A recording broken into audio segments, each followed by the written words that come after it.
धर्मवीर आनंदीगे साहेबांनी सुरू केलेल्या ठाण्यातील टेंभीनाका येथील नवरात्र उत्सवाची महती ठाणे आणि महाराष्ट्रापुरती मर्यादित राहिली नसून ती देशविदेशात पोहोचली आहे।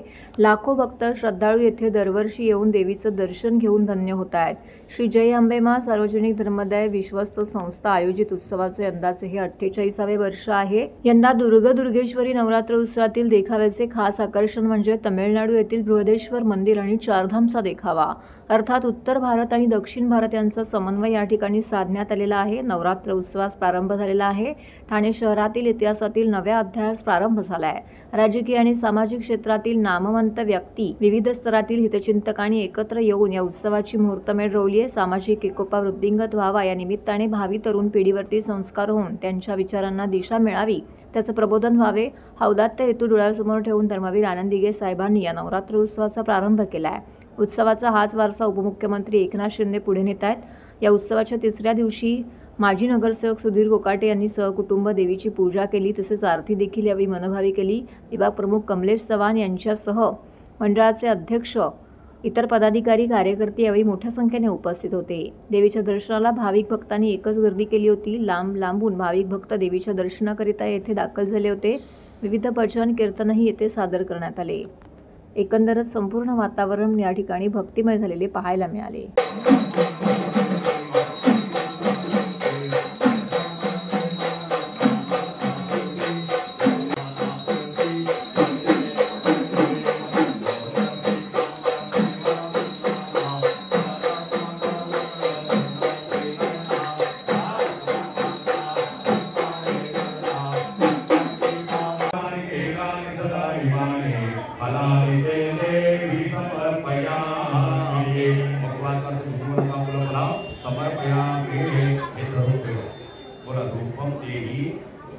जयं देवी भाग्यं भगवती।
अंतरित वाली ज्योती ग, भंडाऱ्याची बुठ उधळली, पाप जळली कोटी ग।